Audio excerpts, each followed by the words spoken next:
बिस्मिल्लाहिर्रहमानिर्रहीम। अस्सलाम वालेकुम दोस्तों, उम्मीद करती हूँ कि आप खैरियत से होंगे। Welcome back my YouTube channel amazing recipe. आज मैं आपको बताऊंगी 5 मिनट के अंदर पोटैटो स्नैक्स किस तरह से तैयार कर सकते हैं। बहुत ही स्पेशल वीडियो होने वाली है। कुकिंग के साथ साथ मैं आपको कुछ ऐसी बातें भी बताऊंगी, अगर आप जान लें तो 5, 10, 15 मिनट तक का काम आपने 2 मिनट में कर सकते हैं। कढ़ाई के अंदर आपने पहले कुकिंग ऑयल ऐड कर देना है और फ्लेम को ऑन कर देना है, ताकि बाद में हमें लेट ना करे।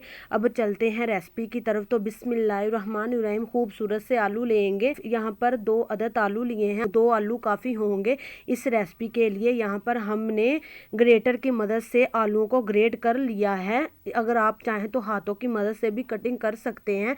इस तरह से बिल्कुल ब्रीक कटिंग कर ली है। इसको हमने काट लिया है। अब हम चलते हैं इसके बैटर की तरफ। के बैटर को तैयार करने में सिर्फ 1 मिनट में बैटर तैयार हो जाएगा। बहुत ही टेस्टी, बहुत ही मज़ेदार। बिस्मिल्लाहिर्रहमानिर्रहीम। यहाँ पर हम लेंगे पौना कप बेसन का। इसमें जाएगा हरा धनिया कटा हुआ। आप धनिया को धोकर यूज़ करना है। यहाँ पर जाएगी लाल मिर्च पाउडर ½ टी स्पून, हल्दी जाएगी ½ टी स्पून, से 4 बारीक कटी हुई हरी मिर्चें जाएंगी, कुटी हुई लाल मिर्च जाएगी ½ टी स्पून। ऑप्शन है, अगर आप ऐड करना चाहे तो कर सकते हैं। इसकी कर लेते हैं अच्छे तरीके से मिक्सिंग। और ये रेसिपी भी आसान है, तो जल्दी बनती है और साथ ही साथ आसान भी बहुत है। इसमें पानी ऐड करेंगे, इसको इतना पतला या गाढ़ा करेंगे कि ये अच्छे से आलू उसके साथ चिपक जाए। इसी दौरान अगर आप चैनल पर नए हैं तो आपसे रिक्वेस्ट है, मेरे चैनल को सब्सक्राइब कर लीजिए और वीडियो पसंद आए तो लाइक भी कीजिएगा। यहाँ पर मैं 2 चीज़ें ऐड करना भूल गई थी। ये एक था नमक जाएगा ½ टी स्पून और यहाँ पर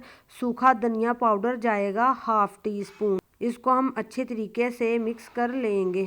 एक एक आलू इसमें डिप करते जाएंगे और जब आप कढ़ाई के पास जाएंगे तो इस तरह पकड़कर कढ़ाई में ऐड कर देना है, बल्कि टाइम भी नहीं लगेगा। तो बिस्मिल्लाहिर्रहमानिर्रहीम। यहाँ पे कढ़ाई देखिए गर्म हो चुकी है। हमारा टाइम भी बिल्कुल नहीं ज़ाया हुआ। इनमें इनको ऐड कर देंगे। चूंकि आलूओं का साइज पतला है, ऊपर जो बेसन है वो बहुत जल्दी पक जाता है। 2 से 2.5 मिनट के अंदर अंदर ये आपके पोटैटो स्नैक्स, ये पोटैटो बाइट कह लें, इसको ब्रेकफास्ट में इसको यूज कर सकते हैं, डिनर में यूज कर सकते हैं, बच्चों के लंच बॉक्स में इसको भेजे। गेस्ट आए तो फौरन चाय के साथ इसको बनाना हो। चाय बनने में 15 मिनट लग सकते हैं। ये 5 से 7 मिनट में तैयार हो जाएंगे। दोनों तरफ से हाई फ्लेम के ऊपर आपने पकाना है। आपके आलू अंदर से डन हो चुके हैं। अब इनको निकाल लेते हैं और डालते हैं फाइनल प्लेट के अंदर। और देखिए इसकी कैसी लुक है। तो यहाँ पर देखिए माशाल्लाह अल्हम्दुलिल्लाह हमारे पोटैटो स्नैक्स आलू के पकोड़े हो चुके हैं तैयार। इसके ऊपर हम चाट मसाला डाल देंगे। अभी तक अगर आपने मेरा चैनल सब्सक्राइब नहीं किया तो चैनल को जरूर सब्सक्राइब कर लिया करें और प्यारा सा खूबसूरत सा कमेंट कीजिएगा। दुआओं में याद रखिए। अगली वीडियो तक अल्लाह हाफिज।